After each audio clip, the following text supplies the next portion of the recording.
नाजरीन आदाब। डीडी उर्दू के इस खास प्रोग्राम सेहत की बात में आप सभी का खैर मक़दम है।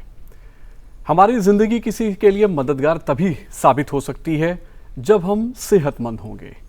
हमारे जिस्म के तमाम आज़ा अच्छी तरीके से काम करेंगे तभी हम किसी के लिए कुछ ताउन कर सकते हैं या कुछ मदद कर सकते हैं। अगर हम खुद बीमार होंगे तो सिर्फ अपने लिए ही दुआ कर सकते हैं। जी हाँ, सेहत इतनी बेशकीमती चीज़ है, इसीलिए डीडी उर्दू के इस खास प्रोग्राम सेहत की बात में हम हर एपिसोड में एक ना एक मौजू लेकर, एक सेहत लेकर आपके पास पहुंचते हैं। आज आप सोच रहे होंगे कि आज किस मौजू पर बातचीत होगी। जी हाँ, आज एक ऐसा मौजू है जो हमारे चेहरे की खूबसूरती भी बढ़ाता है और उससे ज़्यादा अहम बात यह है कि वो बहुत ही ज़रूरी अशिया है। जी हाँ, आज हम बात करेंगे दांतों के बारे में। दांतों के बारे में बात करने के लिए आज हमारे साथ जो डॉक्टर और एक अजीम शख्सियत यहाँ पर तशरीफ़ रखती हैं, आइए मैं उनका तारुफ आपसे करवा दूँ। आप हैं जनाब retired lieutenant general doctor Vimal Arora. आप फॉर्मर डायरेक्टर जनरल हैं dental services of army dental corps. Doctor Vimal, आपका बहुत बहुत खैर मक़दम है हमारे इस प्रोग्राम सेहत की बात में। शुक्रिया तारिक साहब। आप आर्मी से रिटायर्ड हैं और हमें अपने जवानों पर फ़ख्र है कि वो ज़्यादातर अपने दुश्मनों के दांत खट्टे कर देते हैं सर। तो एक बहुत लंबा तजर्बा आपका हमारे जवानों के साथ रहा है, तो हम प्रोग्राम की शुरुआत यहीं से करना चाहेंगे कि कैसा आपको तजर्बा रहा और किस तरीके से आपने हमारे जवानों की खिदमत करी, ख़ास तौर से उनके दांतों को लेकर। तारिक साहब शुक्रिया। बहुत सही फरमाया आपने कि दुश्मनों के दांत खट्टे करने के लिए हिंदुस्तान आर्मी जो है वो बहुत मशहूर है। बेशक। और इसमें कोई शक नहीं है कि हमने भी अपने जो समय में जो हमने फ़ौज में गुजारा, एक किस्म से हमने एक जंग लड़ी दांतों की बीमारियों के अगेंस्ट। बिल्कुल। और हमने अपने सोल्जर्स को डेंटली फिट रखा और ये इंश्योर किया कि हम कभी भी अपने जो सोल्जर्स का जो टाइम है वो वेस्ट ना होने दें, फॉरवर्ड एरिया से उनको वापस ना आना पड़े और वो ठीक रहें। और अब अगर कभी उनको कोई इंजरी हो तो उसका हम ठीक ठाक इलाज कर सकें। अब आपके तजर्बे से हमारे दूरदर्शन के डीडी उर्दू के जो हमारे नाजरीन हैं उनको भी अब फ़ायदा पहुंचने वाला है। तो सबसे पहला सवाल, दांत बहुत ज़रूरी चीज़ हैं। हमें तो ये लगता है कि हमारे फेस को बिल्कुल सेट रखने के लिए हैं ये, लेकिन इसके अलावा अगर मैं एक डॉक्टर की नज़र से पूछूं तो दांतों की क्या अहमियत है? देखिए, आपने खुद ही कह दिया कि खूबसूरती तो इसका एक मेन मकसद है ही है। बिल्कुल। लेकिन ऑफ कोर्स हमें पता है कि फंक्शन है, क्योंकि खाना खाने में काम आते हैं, बिल्कुल, बोलचाल में काम आते हैं, प्रॉपर स्पीच, जो प्रोनाउंसिएशन है, जो राइट वर्ड्स यूज़ किए जाते हैं वो दांतों की पोजीशन से निकलते हैं। बिल्कुल। ये सब तो मुझे पक्का यकीन है कि हमारे लोगों को मालूम है, लेकिन जो नहीं मालूम वो शायद ये है कि इनका संबंध दिल की बीमारी से है। अच्छा। इनका संबंध और शरीर की कई बीमारियों के साथ जुड़ा हुआ है। और अगर आपके दांत हेल्दी नहीं हैं जी, तो आप 100% ग्रेटर रिस्क पे हैं। आपको काफ़ी ज़्यादा रिस्क फैक्टर इंक्रीज़ हो जाता है for your diabetes, for your memory related problems, अच्छा, for your osteoporosis related problems, for your lungs problems. और ये सब प्रोवन है। यहाँ तक कि ये भी प्रोवन है कि अगर एक गम डिजीज़ है जी, तो एक जो लेडी है, if she is going to have a child in pregnancy, if she is having gum disease, तो उनके जो बच्चे पे काफ़ी असर पड़ सकता है और प्री मैच्योर पे भी हो सकता है। दांतों की परेशानियां तो बहुत हैं, लेकिन क्या कुछ ऐसे अलामात, कुछ ऐसे सिम्टम्स अर्ली वार्निंग के तौर पर एक आम आदमी को पता लग सकता है कि हाँ, अगर हमने कुछ खाया और दांत में कुछ हल्का सा खट्टा सा लगा तो ये किस बात की अलामत है, क्या साइन है ये? तारिक साहब ठीक फरमाया आपने। हल्का सा खट्टा लगना, बिल्कुल सही फरमाया आपने। ये एक सिग्नल कर रहा है कि कुछ ना कुछ मुंह के अंदर हो रहा है जिसके लिए हमको जागरूक होना पड़ेगा। अच्छा। लेकिन हल्का सा दर्द, जी, सेंसिटिविटी, जिसको कि हम कहेंगे कि ठंडा या गर्म खाने से दर्द होना, बिल्कुल। फूड लॉजमेंट, खाने का फंसना। ओके। अगर आपने खाना खाया और आपका खाना कहीं लगातार फंसता रहता है तो 100% वहाँ पे कुछ ना कुछ बीमारी डेवलप हो रही है, जिसकी वजह से फूड लॉजमेंट हो रहा है, और फूड लॉजमेंट से वो बीमारी और बढ़ जाएंगी। अच्छा। उसके अलावा सूढ़ों से खून का आना, या आप जब ब्रश करें सुबह और आप देखें कि अगर उसमें कुछ खून की हल्की सी एक पिंक कलर सी लाली सी नज़र आती है, बिल्कुल, तो वो उसकी वजह से भी आप कह सकते हैं कि कुछ ना कुछ बीमारी जरूर, ये इंडिकेटिव है कि कुछ मुंह में कुछ बीमारी है। अगर आप छोटे बच्चे या बड़े लोग अगर रात को सोते हुए दांत किटकिटाते हैं, अच्छा, तो उसका भी एक डायरेक्ट रिलेशन है कि आपको dental disease, certain amount of dental disease होने वाली हैं। फिर अगर आप ये देखें कि एक बड़ी इम्पॉर्टेंट समस्या है बैड स्मेल की, कि मुंह से बदबू आना। जी। सो अगर कभी ऐसा लगे कि मुंह में से बदबू आ रही है, तो आप ये इंडिकेटिव है कि कुछ ना कुछ बीमारी मुंह में ज़रूर है। बिल्कुल बिल्कुल बिल्कुल। किस डेंटिस्ट के पास जाए? क्या सब डेंटिस्ट, जो एक बोर्ड लगा होता है, ठीक है, कि डेंटिस्ट हैं और दांत और दाढ़ दिख रही है वहाँ पर और हम चले गए, तो क्या ये ठीक रहता है? क्योंकि अर्ली तौर पर, शुरुआती तौर पर तो हम ऐसे ही जाएंगे, या इसके पीछे हमें कुछ और तफ्तीश करने की ज़रूरत है कि हमें किस किस्म के दांतों के डॉक्टर के पास जाना चाहिए? बहुत अच्छा सवाल पूछा, बहुत ही रेलिवेंट सवाल है ये, क्योंकि बहुत ज़रूरी है कि हम किसके पास जाएं, जो कि मेडिकल प्रोफेशन में ये काफ़ी हद तक ये क्लियर है कि अगर आपके दिल की बीमारी है तो आप कार्डियोलॉजिस्ट के पास जाएंगे, बिल्कुल। आपको स्किन की प्रॉब्लम है तो आप डर्मेटोलॉजिस्ट के पास जाएंगे, बिल्कुल। लेकिन डेंटल में लोगों को मालूम नहीं कि कौन सी स्पेशलिटी क्या काम करती है। तो मैं आपको बताना चाहूँगा अपने व्यूअर्स के लिए भी कि डेंटल में टोटल 6 स्पेशलिटीज़ हैं जो कि क्लिनिकली डायरेक्टली रिलेटेड हैं। 6? हाँ। अच्छा। और 3 हैं जो कि क्लिनिक को सपोर्ट करती हैं, क्लिनिकल स्पेशलिटीज़ को। अच्छा, ओके। सो अब जैसे मान लीजिए अगर आपको कोई दांत में कीड़ा लगा हुआ है, आपको एक रूट कैनाल की आवश्यकता पड़ेगी जी, तो उसके लिए आप जाएंगे तो एंडोडोंटिस्ट के पास जाएंगे, क्योंकि वो आपका एक इलाज ये ठीक तरह से कर पाएगा। ओके। अगर आपने अपने दांत बनवाने हैं या क्राउन एंड ब्रिज करवाना है जी, तो आपको एक प्रोस्थोडोंटिस्ट के पास जाना पड़ेगा। अगर आपके दांत टेढ़े मेढ़े हैं, आपको सीधे कराने हैं तो you will have to look for a orthodontist. आप किसी के पास भी नहीं जा सकते, आपको पता करना पड़ेगा कि आप कौन से अच्छे ऑर्थोडोंटिस्ट के पास जा सकते हैं। बिल्कुल। इसी तरह से अगर आपको गम डिजीज़ है जी, तो आप पेरियोडोंटिस्ट के पास जाएंगे तो डेफिनेटली एक अच्छा इलाज होगा, क्योंकि वो इस सब्जेक्ट में 3 साल पढ़ाई करके आए। बिल्कुल। और जो बच्चों के स्पेशलिस्ट हैं, पीडियोडोंटिस्ट, वो एक स्पेशलिटी प्रैक्टिस में इन्वॉल्व हैं, जो कि अपने सिर्फ बच्चों की दांतों की देखभाल के एक्सपर्ट हैं। वो डेफिनेटली एक अच्छा काम कर पाएगा बजाय कि किसी और के। और आखिरी स्पेशलिटी रहती है ओरल सर्जरी। जो भी मुंह में ओरल सर्जरी का काम हो वो ओरल सर्जन से कराना बेस्ट रहेगा। अगर आपने दांत निकलवाना है तो आप ओरल सर्जन के पास जाइए। बिल्कुल। तो सब जितनी आपने ये सब दीगर डॉक्टर्स की बात की आपने, तो अक्सर हम अमूमन देखते हैं कि ऐसा कुछ लिखा नहीं होता। जब हम डेंटिस्ट के पास जाते हैं तो वो सभी कुछ करने के लिए वो बिल्कुल तैयार रहते हैं, तो ये कितना सही है ये? आजकल मल्टी स्पेशलिटी प्रैक्टिसेस चल रही हैं। हाँ, जहाँ पे कि आप अलग अलग स्पेशलिस्ट को बुलवा के और उस तरह का इलाज कर सकते हैं मरीज के लिए। अच्छा। तो आप ये अपने डॉक्टर से, जैसे मैं हमेशा बोलता हूँ, टॉक टू योर डेंटिस्ट। बिल्कुल सही बात है कि आप अपने डेंटिस्ट से बात करिए। So talk to your dentist इतना इम्पॉर्टेंट लाइन है। अगर आप अपने डॉक्टर से पूछेंगे कि मेरा आप रूट कैनाल कर रहे हैं, क्या एक स्पेशलिस्ट कर सकता है इसको, क्या आप बुला सकते हैं? बुला सकते हैं। वो जरूर बुलवाएंगे। अच्छा। मान लीजिए आप उनके पास गए हैं कि मेरे टेढ़े मेढ़े दांत हैं या मेरे बच्चे के टेढ़े मेढ़े दांत हैं, इनको सीधा कराना है जी, तो I want to have an orthodontist. एक अच्छे ऑर्थोडोंटिस्ट को बुलाइए जो कि इसका इलाज करे। तो वो बुलवाएंगे।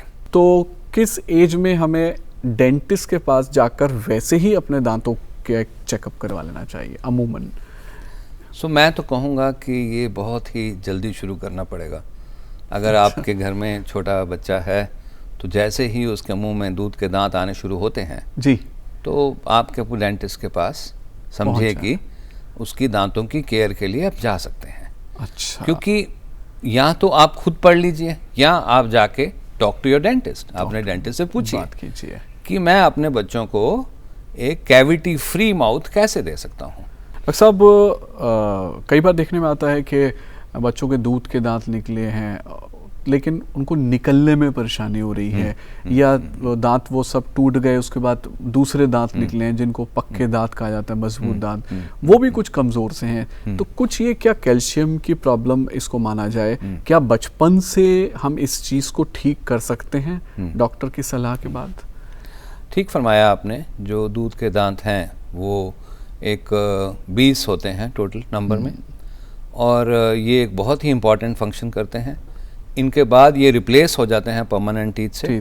लेकिन ये हो सकता है कि अगर उस बच्चे में कोई और प्रॉब्लम हो जिसकी वजह से न्यूट्रिशनल इम्बैलेंस हो, तो हो सकता है कि कैल्शियम में थोड़ी प्रॉब्लम हो तो देन हाइपोकैल्सिफिकेशन या दांतों का जो एनामल है उसमें थोड़ा बहुत डिफेक्ट हो सकते हैं। या ये ऐसी जगह भी हो सकते हैं अगर कोई बहुत ही ऐसी जगह पे रह रहे हों जहाँ पे पानी बहुत ज़्यादा फ्लोराइड रिच हो, जैसे कि कुएं का पानी, बिल्कुल। या कई जगह पे जहाँ फ्लोरोसिस की बीमारी पाई जाती है क्योंकि फ्लोराइड कंटेंट पानी में बहुत ज़्यादा है, वहाँ पे भी बच्चों का जो एनामल है वो अफेक्ट हो जाता है और टीथ ब्राउन इन कलर हो जाते हैं।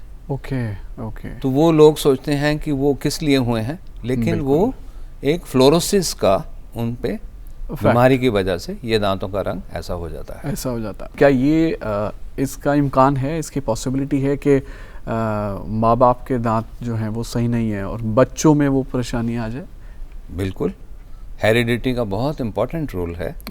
और स्पेशली वहाँ रोल है जहाँ पे आप ये देखेंगे कि अगर माँ बाप के दांत टेढ़े थे या इरेगुलर थे तो काफ़ी चांस है कि जो बच्चों के दांत हैं वो भी थोड़े इरेगुलर हो सकते हैं। डॉक्टर साहब, बच्चों की ही बात चल रही है, तो जिस तरीके का हम लोगों का आज का खान पान है और ख़ास तौर से चॉकलेट्स जैसी चीज़, टॉफ़ीज़ हैं या चाउमीन्स हैं, ये चीज़ें हम लोग बहुत ले रहे हैं और इनमें पता नहीं क्या क्या चीज़ें मिली भी हैं, तो इनका भी हम देखते हैं इफेक्ट बहुत ज़बरदस्त हमारे दांतों पर पड़ रहा है। क्या एहतियात बच्चे इस चीज़ को बरतें, इस चीज़ को लेकर?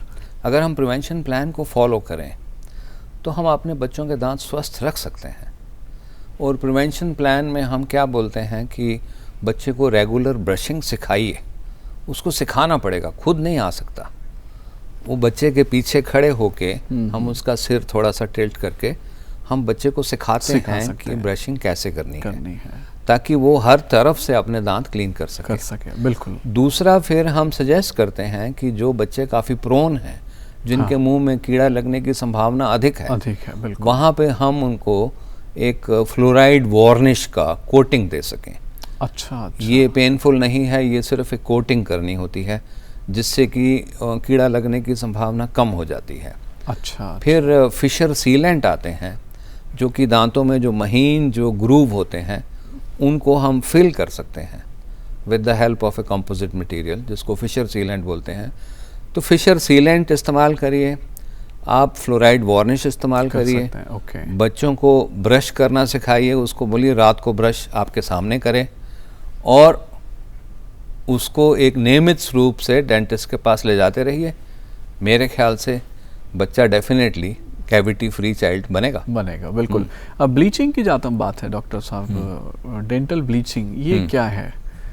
ये आजकल बहुत ज़्यादा ब्लीचिंग का रिवाज हुआ पड़ा है क्योंकि हर आदमी चाहता है कि उसके दांत मोतियों जैसे चमकने वाले हों। बिल्कुल। सो सेफ ब्लीचिंग मेथड्स अवेलेबल हैं। अच्छा। जो इन क्लिनिक ब्लीचिंग भी कर सकते हैं। दैट मीन्स आप क्लिनिक में गए तो डॉक्टर ने आपको एक ब्लीचिंग की सिटिंग दी। बिल्कुल। जो कि एक नॉर्मल ब्लीचिंग भी हो सकती है या लेज़र असिस्टेड ब्लीचिंग भी हो सकती है। अच्छा। दोनों के अपने अपने रिजल्ट्स हैं। राइट। और दूसरा होम ब्लीचिंग भी है जिसमें कि ट्रेज दी जाती हैं और पेशेंट घर में भी ब्लीचिंग कर सकते हैं। अच्छा। तो दोनों तरह से ब्लीचिंग हो सकती है। लेज़र ब्लीचिंग से मैं थोड़ा सा एक्सरे पर आता हूँ कि डॉक्टर्स अमूमन अब ये कहते हैं कि एक्सरे कराइए, तभी हम पता लगा पाएंगे कि गम्स में क्या प्रॉब्लम है या टीथ में कोई अंदर कुछ प्रॉब्लम तो नहीं है। एक्सरे को लेकर एक तो जिसका एक्सरे हो रहा है वो तो है ही मशीन के पास, लेकिन जो दूसरा आदमी है वो भी उस मशीन के पास है। ऐसे में जो लैब्स हैं वहाँ पर किस किस्म की एहतियात बरती जाती हैं, नहीं बरती जाती, और जो आदमी साथ में जा रहा है वो क्या एहतियात बरते हैं? सो एक्सरे जो डेंटल ट्रीटमेंट का एक बहुत ही अहम भाग है, बहुत ही अहम भाग है। हाँ। क्योंकि बहुत सी चीज़ें एक्सरे से ही मालूम पड़ती हैं। बिल्कुल। लेकिन डिजिटल मशीन्स आ गई हैं तो काफ़ी सेफ़ हैं। अच्छा। लेकिन सबसे ज़्यादा ज़रूरी जो मैं समझता हूँ वो जो आपका जो डेंटिस्ट है, जो डेंटल सर्जन जिसकी आप क्लिनिक में गए हो जी, उनको प्रिकॉशनरी मेजर्स आपके लिए लेने ही पड़ेंगे। अच्छा अच्छा। अगर आप ये पूछें कि मैं अपने क्लिनिक में गया, उसने एक्सरे लिए मेरे, तो मैं पूछूंगा कि क्या उसने आपके गले में थायराइड कॉलर लगाया था एक्सरे लेने से पहले? अगर लगाया था तो आपका डेंटिस्ट बहुत अच्छा है। अच्छा। वो आपका ख्याल कर रहा है, आपके थायराइड की सेफ्टी देख रहा है। अगर उसने आपको पूरा लेड एप्रन पहना के एक्सरे लिए हैं, अच्छा, तो वो डेंटिस्ट डेफिनेटली आपका ख्याल कर रहा है और वो आपको लुक आफ्टर कर रहा है। बिल्कुल। अगर डेंटिस्ट अपने यहाँ पे डोजीमीटर लगा के बैठा है जिसमें कि रेडिएशन चेक रहता है, अच्छा, इसका मतलब वो डेंटिस्ट भी जागरूक है बिल्कुल कि उसकी क्लिनिक की रेडिएशन लेवल्स क्या है। क्योंकि वो डोजीमीटर्स हम हर 2 महीने या 3 महीने के बाद हम उसको भाभा एटॉमिक रिसर्च सेंटर भेजते हैं। अच्छा। AERB गाइडलाइंस के तहत कि कहीं रेडिएशन ज़्यादा तो नहीं है। सो एक precaution of the radiation in the surgery वो डेंटिस्ट जो है वो उसको लेनी बहुत आवश्यक है। और ये एक बहुत इम्पॉर्टेंट फैक्टर होगा कि आप देखें कि आपका जो डॉक्टर है वो आपके लिए कितना केयर कर रहा है। अमूमन एक दांतों में कीड़े लगने की बात होती है और उसके बाद डॉक्टर से कहते हैं, डेंटिस्ट कहते हैं कि भाई इसकी फिलिंग होगी या इसकी RCT होगी। ये कुछ टर्म्स हैं जो अब रोज़ाना हमारे कानों में पड़ने लगे हैं। तो कीड़ा लगना मतलब दांतों का ख़राब होना है। ये फिलिंग जो होती है, फिलिंग कराने के बाद अमूमन लोग कहते हैं बस अब हो गया काम, अब हमारे दांतों को कुछ नहीं हो सकता। फिलिंग के बाद क्या एहतियात हैं और उसके बाद फिर मरीज को क्या फॉलो अप करना चाहिए? बहुत ही कॉमन हो गया है आजकल दांतों में कीड़ा लगना। बिल्कुल, क्योंकि थोड़ी हमारे रख रखाव में फ़र्क आ गया है, जाहिर सी बात है। लेकिन उससे ज़्यादा हमारे खाने पीने में फ़र्क आ गया है। बिल्कुल, हमारी हैबिट्स डिफरेंट हो गई हैं। हम चिपचिपा खाना खाते हैं, हम प्रॉपर केयर नहीं कर पाते, हम अभी भी स्वीट्स बहुत मात्रा बढ़ गई हैं। बिल्कुल, सोने से पहले हम ये सब चीज़ें खाएंगे और फिर केयर नहीं करेंगे। तो ये एक संभावना है कि आपको डेंटल डिके हो, टूथ कैरीज हो। अगर हम ये सोचें कि एक फिलिंग करा लेंगे तो वो बिल्कुल ठीक रहेगा, तो काफ़ी हद तक तो ठीक है, लेकिन उसका एक रेगुलर जांच जरूरी है, क्योंकि लाइफ लॉन्ग फिलिंग्स नहीं होती भी। बिल्कुल, इसीलिए हम कहते हैं कि आप ज़रूर साल में एक बार अपने डेंटिस्ट के पास जाएं और चेक कराएं। और कई बार क्या होता है कि कई बार कीड़ा इतना मतलब जो दांतों की जो सड़न है, एक्चुअली कीड़ा लगना तो एक कहावत है। एक्चुअली में कोई कीड़ा जैसा कोई चीज़ होती नहीं है। ये एक थोड़ी सी एक एसिडिक एक्शन है दांत के सरफेस पे, जिससे कि दांत की सड़न पैदा होती है। और एक केमिकल एक्शन है जिससे कि दांत सड़ जाता है, और उससे अगर वो बहुत गहराई तक चला जाए और आपकी नर्व्स को पहुंच जाए तो फिर जो आपने बताया कि वो RCT की नौबत आ जाती है। रूट कैनाल ट्रीटमेंट जिसको कि कहा जाता है, आजकल हर आदमी जानता है RCT, और आके यही कहता है कि मेरा दांत दुख रहा है, मुझे RCT कर दीजिए। बिल्कुल, वो बहुत कॉमन वर्ड हो गया है RCT। बिल्कुल।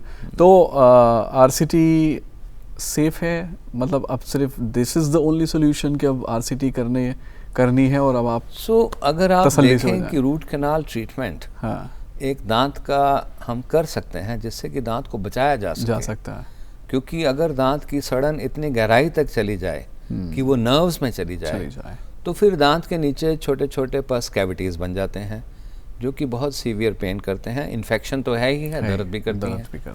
सो उसका एक आसान सा उपाय है जो कि अब बहुत ही लोगों की मास्टरी हो गई है कि हम एक RCT कर सकते हैं और उस दांत को बचा सकें रूट कैनाल ट्रीटमेंट कर।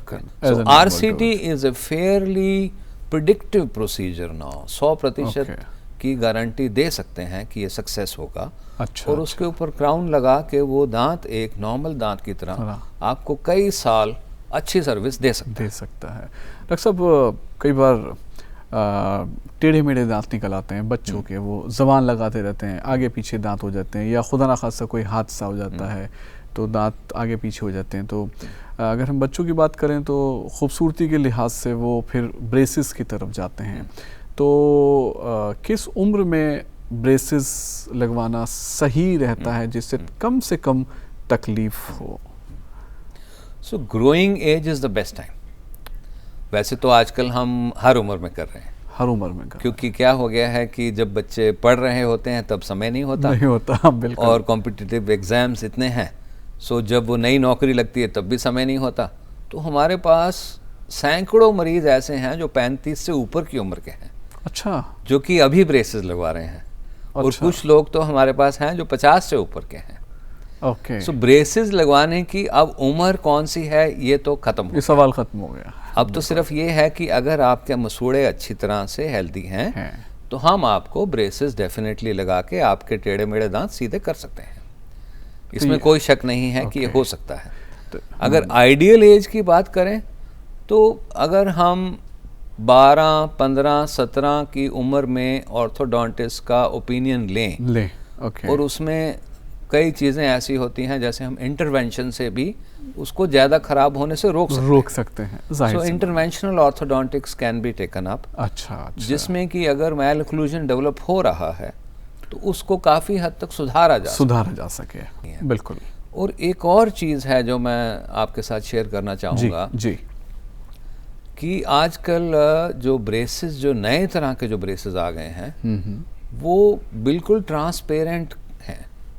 मतलब पहले तो आप देखते थे स्टील वायर लगी हुई है, स्टील के रिम लगे हुए हैं, काफ़ी कुछ मतलब नज़र आ जाता, अलग ही नज़र आता। बिल्कुल। तो अलाइनर्स आ गए हैं। अच्छा। They are transparent and they come in the form of absolutely a transparent plate जो कि आप फिट कर लीजिए मुंह में। अच्छा। और फिर वो धीरे धीरे आपके दांत मूव करते हैं और आपकी प्लेट्स बदलती रहती हैं। ओके। तो based on how quickly the teeth move आपकी प्लेट्स चेंज होती रहती हैं। अच्छा। तो 15 प्लेट में किसी का ट्रीटमेंट पूरा होता है, किसी का 30 में, किसी का अनलिमिटेड ट्रेज में जाता है। अच्छा। तो वो ट्रीटमेंट साल से 1.5 साल 2 साल में अलाइनर से हो जाता है और बहुत बढ़िया वो एक नया तरीका निकल के आया है जो कि अब लोग बाग इस्तेमाल कर रहे हैं। बिल्कुल। इसमें आपने मसूड़ों की बात की, गम्स की बात की, तो गम्स की बात अगर हम करें तो जाहिर सी बात है हमारे दांतों को अगर पकड़ा हुआ है तो वो गम्स ने ही मजबूती से पकड़ा हुआ है। कई बार ब्रश करते वक्त मसूड़ों से कुछ खून सा आ जाता है, तो क्या ये लगता है कि ये मसूड़ों की कमज़ोरी है? कई बार हम देखते हैं लोगों के मसूड़े फूले हुए से होते हैं, मोटे मोटे से दिखते हैं अलग, ये क्या मसूड़ों की ही कोई परेशानी है? जहाँ तक हमने पहले भी बात की कि अगर आप ब्रश करते वक्त अगर आप देखें कि जरा सा लाली है, उसमें लालिमा है आपकी थूक में या ब्लीडिंग है, तो इसमें कोई शक नहीं है कि मसूड़ों की बीमारी शुरू हो गई है, इसमें कोई शक नहीं है। अच्छा। और उस बीमारी को हम काफ़ी हद तक कंट्रोल कर सकते हैं और उसका पूरी तरह से इलाज कर सकते हैं अगर हम सही समय से शुरू कर दें। अच्छा। तो मसूड़े की बीमारियां पूरी तरह से ट्रीटमेंट हो सकता है, क्योरेबल है। हाँ, क्योरेबल है। बहुत बढ़िया। डॉक्टर साहब, वक्त हमारे पास कम है, कुछ सवालात बहुत ज़रूरी हैं। हमारे बहुत भाई हैं जो गुटखा है या तंबाकू का सेवन करते हैं, तो मैं चाहता हूँ बहुत जल्द आप बताएं कि ये दांतों को किस तरीके से नुकसान पहुंचा सकते हैं। जितने भी ये हैं जिसमें टबैको है, जो जिसको कि हम चुएबल टबैको बोलते हैं, कि खाने वाला टबैको, बिल्कुल, क्योंकि सिगरेट में है वो सिगरेट या बीड़ी पीने वाले टबैको हैं, ये जो गुटखा में है ये खाने वाले हैं। बिल्कुल। ये खाने वाले टबैको जो दांतों को असर करते हैं वो तो है ही कि दांतों का घिसना बहुत तेज हो जाता है। अच्छा। लेकिन इसका मेन असर है जो गाल के अंदर वाला एरिया या जुबान पे इसका बहुत ही खतरनाक असर होता है। ओहो। और ये एक कैंसर कॉजिंग एजेंट की तरह काम करते हैं। Cancer causing agent. और ये बहुत ही लत बहुत बढ़ जाती है, एक बार शुरू कर दी तो छोड़नी बड़ी मुश्किल है। बिल्कुल। और जो लोग इसका कांस्टेंट यूज़ कर रहे हैं, गुटखा का, टबैको, च्यूएबल टबैको, जो तंबाकू जो खाने वाला है, खैनी है, सुपारी है, जो सुपारी के साथ जो तंबाकू वाली सुपारी है, बिल्कुल, इसका जो असर है वो हमारे चीक पे या टांग पे बहुत घातक है, खतरनाक हो सकता है, बहुत घातक है, और ओरल कैंसर कॉजिंग एजेंट है ये डेफिनेटली। डॉक्टर साहब, हमारा हिंदुस्तान 70% तो गांव में बसा हुआ है और वहाँ पर दातुन जो है वो बहुत कॉमन है, और इवन कि शहरों में भी हम देखते हैं नीम की दातुन है या वो हम कर लेते हैं। तो ब्रश के साथ साथ ये दातुन ठीक है ना? मैं तो बहुत ही फर्म बिलीवर हूँ कि जितने भी हमारे जो पुरखे हैं जो वो किया करते थे वो बिल्कुल साइंटिफिक है, बिल्कुल साइंटिफिक है। हाँ, बल्कि अभी तो वेस्ट भी प्रूव कर रहा है, अमेरिका प्रूव कर रहा है कि ये सब चीज़ें बहुत साइंटिफिक हैं। बिल्कुल ठीक है। और मैं मानता हूँ कि दातुन का इस्तेमाल बहुत ही ज़रूरी है, बहुत अच्छा है, बिल्कुल। लेकिन मैं ये नहीं कह सकता कि सिर्फ दातुन से काम चलेगा, क्योंकि हमारा खाने की हैबिट्स चेंज हो थोड़ा सा। हाँ, तो फिर ब्रश भी हमारे ब्रश करना बहुत आवश्यक है, लेकिन आप दातुन का इस्तेमाल जरूर करें, क्योंकि दातुन आपके दांतों को एक अच्छी कसरत देती है। बिल्कुल। आखिरी सवाल हमारे नाजरीन के लिए, क्या हिदायत आप देना चाहेंगे? मैं तो यही कहूँगा कि आप दांतों का रख रखाव रखें, अपने दांतों की सेहत का ख्याल रखें, और अपने जो दांतों का चेकअप है वो डेंटल सर्जन से पीरियोडिकली जाके कराएं। बिल्कुल। आपके ऑस्टियोपोरोसिस, आपके सारे शरीर पे दांतों की बीमारियों का डायरेक्ट असर है। मैं ये चाहूँगा कि सब लोग याद रखें कि अपने दांतों को जो ठीक रखना है वो बहुत ही आवश्यक हो गया है अभी आज की डेट में, और हम क्यों ना अपने दांत सारी उम्र लेके अपने असली दांतों से जिएं। जी, बहुत खूब। डॉक्टर विमल, आपका बहुत बहुत शुक्रिया कि आप हमारे इस प्रोग्राम में आए और आपने इतनी काम की बातें दांतों के बारे में बताई और इतने आसान अंदाज में बताई, तो मैं उम्मीद करता हूं कि हमारे नाजरीन को इससे ज़रूर फ़ायदा पहुंचा होगा। बहुत बहुत शुक्रिया आपका। तारिक साहब, बहुत बहुत शुक्रिया, एंड जय हिंद। नाजरीन, अभी हम बात कर रहे थे दांतों के बारे में, और इसमें कोई शक नहीं कि दांत जो हैं वो बहुत ही अहम रोल अदा करते हैं, क्योंकि जब हम खाते हैं तो दांतों का सबसे पहला काम शुरू होता है। अगर हमारे दांत मजबूत हैं तो समझ लीजिए कि हम सेहतमंद हैं। हमारा प्रोग्राम आपको कैसा लगा, आप हमें लिख के भेजें, आप हमें ईमेल कर सकते हैं। हमारा ईमेल आईडी है ddurdufeedback@gmail.com। अब हमें दीजिए इजाज़त, अपना ख्याल रखिए, अपने पड़ोसियों का भी ख्याल रखिए। आदाब।